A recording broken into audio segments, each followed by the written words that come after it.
오늘 나눌 말씀은 출애굽기 17장 14절에서 16절 말씀입니다. 출애굽기 17장 14절에서 16절의 말씀 우리 함께 봅니다. 출애굽기 17장 14절에서 16절 말씀 우리 한 목소리로 읽겠습니다.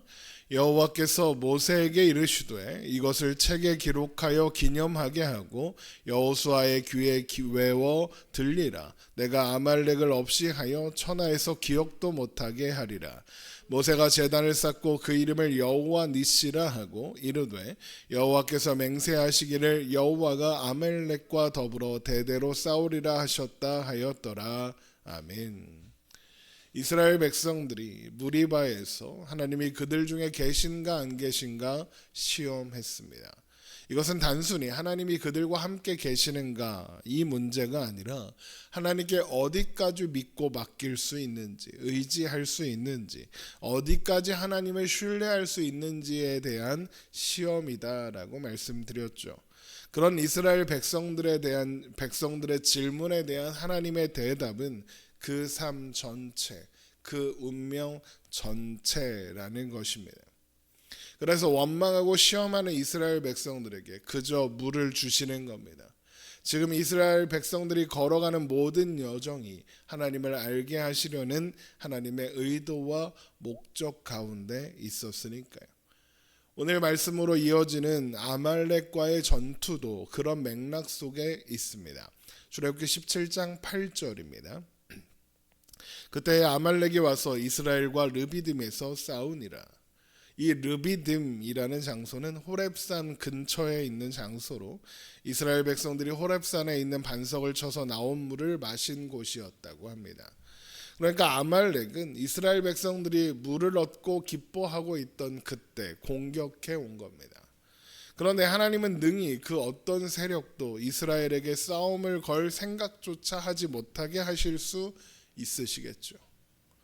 그럼에도 아말렉이 공격해 왔습니다. 그렇다는 건 하나님께서 그 일을 허락하셨다는 의미입니다. 물론 하나님께서 아말렉을 조종해서 이스라엘을 공격하게 만드셨다 이런 의미는 아닙니다.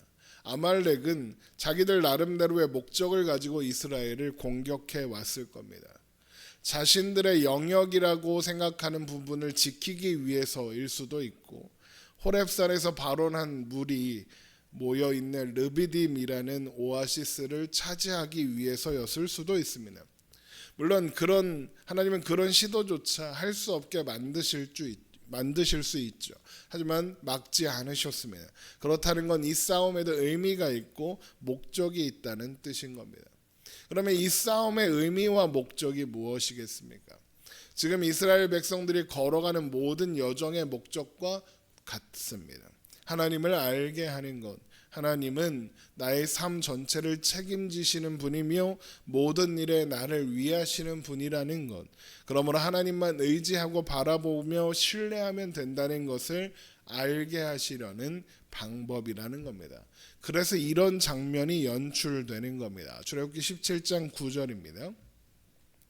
모세가 여호수아에게 이르되 우리를 위하여 사람들을 택하여 나가서 아말렉과 싸우라. 내일 내가 하나님의 지팡이를 손에 잡고 산 꼭대기에 서리라. 여호수아가 모세의 말대로 행하여 아말렉과 싸우고 모세와 아론과 훌은 산 꼭대기에 올라가서 모세가 손을 들면 이스라엘이 이기고 손을 내리면 아말렉이 이기더니 모세의 팔이 피곤함에 그들이 돌을 가져다가 모세의 아래에 놓아 그가 그 위에 앉게 하고 아론과 훌이 한 사람은 이쪽에서 한 사람은 저쪽에서 모세의 손을 붙들어 올렸더니 그 손이 해가 지도록 내려오지 아니한지라. 여호수아가 칼날로 아말렉과 그 백성을 쳐서 무찌르니라 입니다. 이 장면은 아주 유명한 장면입니다. 그런데 이 말씀은 흔히 모세의 기도 그리고 아론과 훌의 동역과 중보 이런 맥락으로 그래서 이스라엘이 승리할 수 있었다라는 식으로 해설되곤 합니다. 물론 그런 해석도 의미가 있고 또 은혜가 있고 라고 생각합니다. 기도가 중요하고 또 동역과 중보 기도 또한 중요한 일이니까요. 하지만 이 장면에서 모세가 기도했다고 과연 말할 수 있겠느냐? 아닌 것 같습니다. 그런 것 같지 않습니다. 모세는 손을 들었다가 팔이 피곤해지면 내렸습니다. 그런데 손을 내리면 아말렉과의 전투에서 밀리니까 아론과 훌이 그 팔이 내려오지 않도록 붙들고 있는 겁니다. 그러니까 모세는 손을 들었다가 내렸다가 했을 뿐인 거고, 그랬더니 싸움에 이기기도 하고 지기도 했던 겁니다. 이런 모세의 행동에는 분명 하나님의 의도와 목적이 반영되어 있을 것이고, 그렇다는 것은 이 일 또한 이스라엘로 하여금 하나님을 알게 하려는 방법이라는 것을 알 수 있습니다.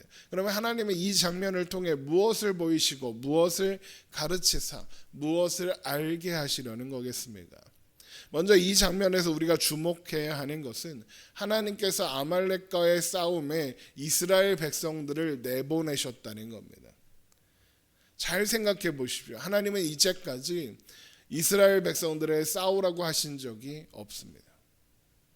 대신 가만히 서서 하나님이 행하시는 일을 보라고 했습니다.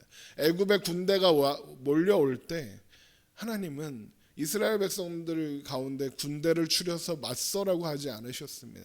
그저 가만히 서서 하나님이 행하시는 일을 보라고 하셨죠. 출애굽기 14장 13절입니다. 출애굽기 14장 13절. 출애굽기 14장 13절. 모세가 백성에게 이르되 너희는 두려워하지 말고 가만히 서서 여호와께서 오늘 너희를 위하여 행하시는 구원을 보라. 너희가 오늘 본 애굽 사람을 영원히 다시 보지 아니하리라. 여호와께서 너희를 위하여 싸우시리니 너희는 가만히 있을지니라.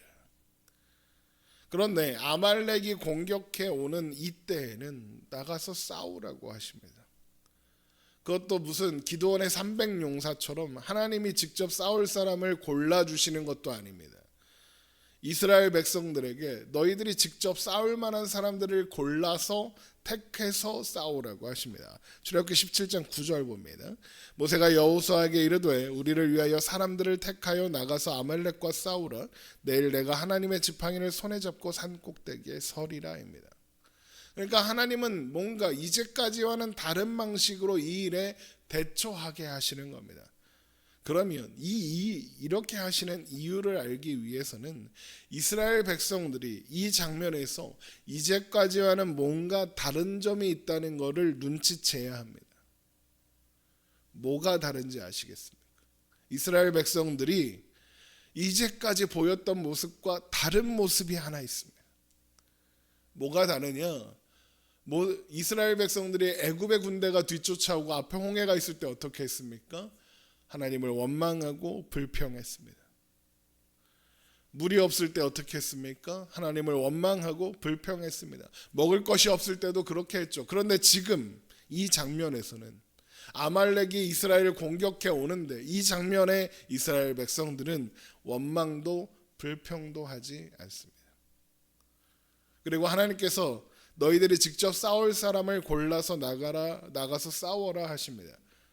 이스라엘 백성들이 원망과 불평을 하지 않았다는 것, 그리고 하나님께서 이스라엘에게 직접 싸울 사람들을 택하여 나가서 싸워라 라고 하신 것, 이 두 가지 사실을 합치면 어떤 결론에 도달하게 되느냐? 이스라엘 백성들이 할 수 있다고 생각한 겁니다. 자기들이 싸워서 아말렉을 몰아낼 수 있다고 생각한 겁니다. 장정만 60만 명이니 숫자를 생각해도 밀리지 않을 것 같고, 또 노예로서 노동하면서 다져진 힘을 생각해도 해볼만 하다고, 이길 수 있다고 생각하는 겁니다. 해볼만 하면 원망하지 않습니다. 내가 감당할 수 있을 것 같으면 불평하지 않습니다. 그러니까 지금 내가 감당할 수 있다고 생각하는 겁니다. 내가 싸워서 이길 수 있다고 하는 거죠. 그래서 하나님이 뭐라고 하시는 겁니까? 그래, 그렇게 해봐라입니다. 자기들의 힘으로 할 수 있다는 그들의 생각을 받아주시는 겁니다. 그랬더니 어떻게 됩니까? 분명히 할 수 있을 것 같은데 이기지 못하고 오히려 밀립니다. 그러다 모세가 손을 드니까 어떻게 됩니까? 그제서야 이깁니다. 모세가 손을 드는 행동에는 아주 중요한 의미가 있습니다. 있습니다. 무슨 의미가 있느냐? 모세가 이제까지 손을 들면 무슨 일이 일어났습니다. 모세가 손을 들 때마다 하나님이 일하셨습니다. 모세가 나일강으로 지팡이를 드니까 나일강이 피로 변했고, 모세가 든 지팡이를 든 손을 애굽 땅 위에 하니까 개구리가 애굽 땅에 가득해졌고, 지팡이를 들어 땅에 티끌을 치니까 이가 되었고, 화덕의 재를 모세가 손을 들어 던지니까 악성종기가 되었습니다. 모세가 하늘을 향해 지팡이를 드니까 우레소리가 나고 우박이 내렸습니다. 모세가 애굽 땅에 지팡이를 드니까 메뚜기가 애굽 땅을 덮었고 3일 동안 흑암이 애굽을 덮었습니다. 모세가 지팡이를 드니까 홍해가 갈라졌고, 모세가 지팡이를 들어 반석을 치니까 물이 나왔습니다. 이제까지 모세가 손을 드는 장면에서 모세가 기도했고 그 기도의 능력으로 이 모든 일이 일어났습니까? 아닙니다. 모세는 그저 손을 들었을 뿐입니다. 그저 하나님의 지팡이를 붙잡고 손을 들었을 뿐입니다. 이 모든 것은 모세의 능력, 모세의 손의 능력, 모세의 기도의 능력이 아니라는 말입니다. 하나님이 행하신 일이고 하나님의 능력이었습니다. 그리고 하나님께서 모세가 손을 드는 장면마다 하신 말씀이 있었습니다. 그것은 바로 이로 말미암아 나를 여호와인 줄 알리라 였습니다. 모세가 손을 들었다는 것은 모세의 행동이 아니라 하나님께서 하나님의 하나님 되심을 드러내고 나타내신다는 하나님의 행동을 드러내는 모습이라는 겁니다. 지금 아말렉과의 전투도 마찬가지입니다. 이스라엘 백성들이 자신들이 할 수 있을 것 같아서 사람들을 골라서 전쟁에 나섰습니다. 그런데 이기지를 못합니다. 그런 와중에 이스라엘 백성들의 생각에는 말도 안 되는 일이 일어나는 겁니다. 모세의 손이 올라가면 이기고 내려오면 지는 겁니다. 보통 싸움은 승기를 잡으면 그냥 밀고 가서 이기기 마련입니다. 이스라엘의 전세가 유리합니다. 그런데 모세의 손이 올라갔냐 내려왔냐의 차이로 이기고 지기를 반복합니다. 이건 이상한 겁니다.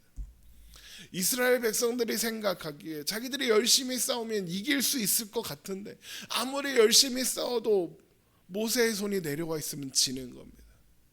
그래서 아마도 이스라엘 백성들은 모세의 손이 내려오면 더 열심히 싸웠을 겁니다. 싸움은 자신들이 하고 있는데 하나님 덕분에 이겼다, 하나님이 도우셨다, 이런 말 하고 싶지, 이런 소리가 듣고 싶지 않았을 거거든. 누구 덕봤다, 이런, 내가 열심히 해서 했지, 누구 덕봤다, 이런 소리 듣고 싶지 않으니까요. 그런데 아무리 열심히 싸워도 모세의 손이 내려와 있으면 이길 수가 없습니다. 분명히 자기들이 유리하고 당연히 이길 것 같은데 이길 수가 없는 겁니다.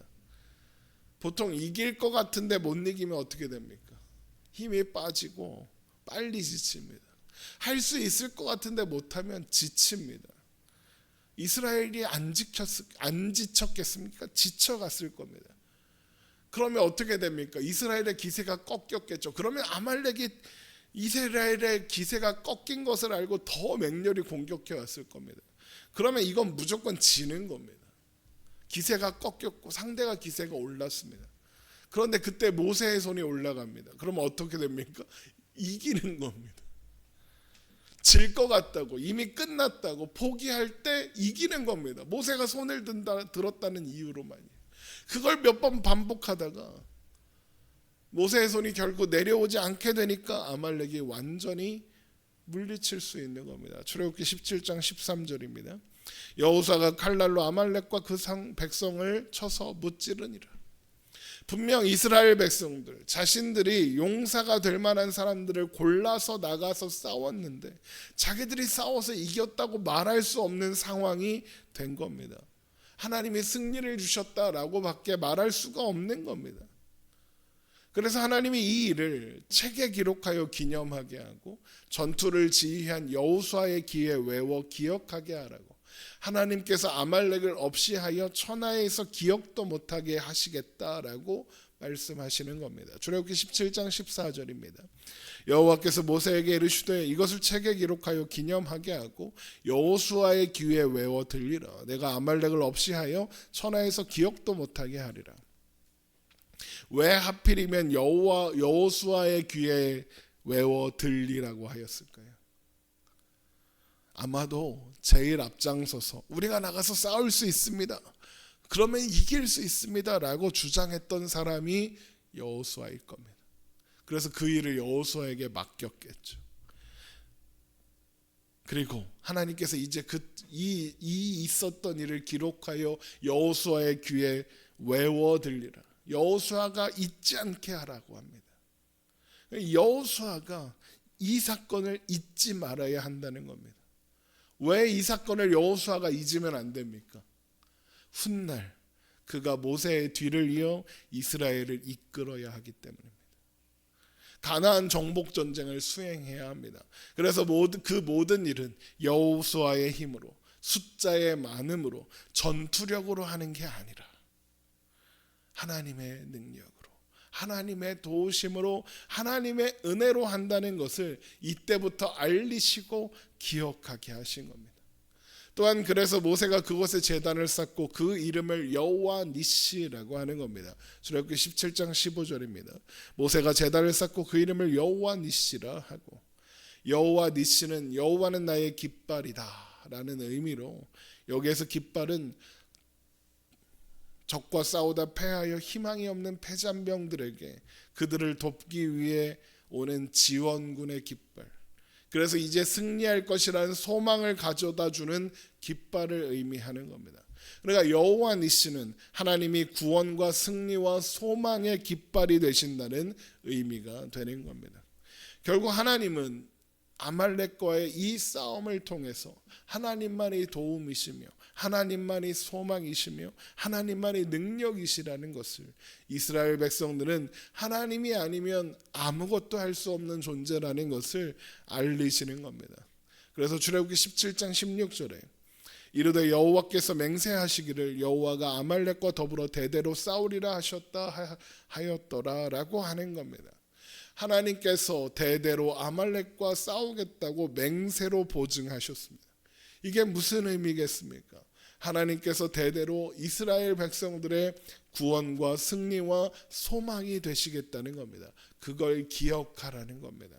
그걸 알아서, 그걸 기억해서 하나님께 너의 모든 삶을 드리고 너의 삶 전체를 맡기고 하나님을 바라보며 하나님 안에서, 하나님의 말씀 안에서 하나님의 통치와 인도하심을 따라 살라는 겁니다. 그것이 너희의 안전이며 너희의 평안이며 너희의 소망이라 하는 겁니다. 하나님 그 자체, 하나님이 너희와 함께 하신다는 사실 자체가 너희의 가장 큰 복이고 상급이며 모든 것이 되신다는 겁니다. 바로 그 하나님이 또한 우리의 하나님이십니다. 날마다 그 하나님을 알아가야 합니다. 하나님이 우리의 삶의 유일한 소망이시며 평안이시며 안식이시며 능력이 되십니다. 그 하나님을 날마다 더 가까이 알아감으로 하나님께서 우리에게 베풀어 주시는 은혜와 복을 누리며 살아가는 우리가 되기를 주님의 이름으로 축원합니다. 기도하겠습니다.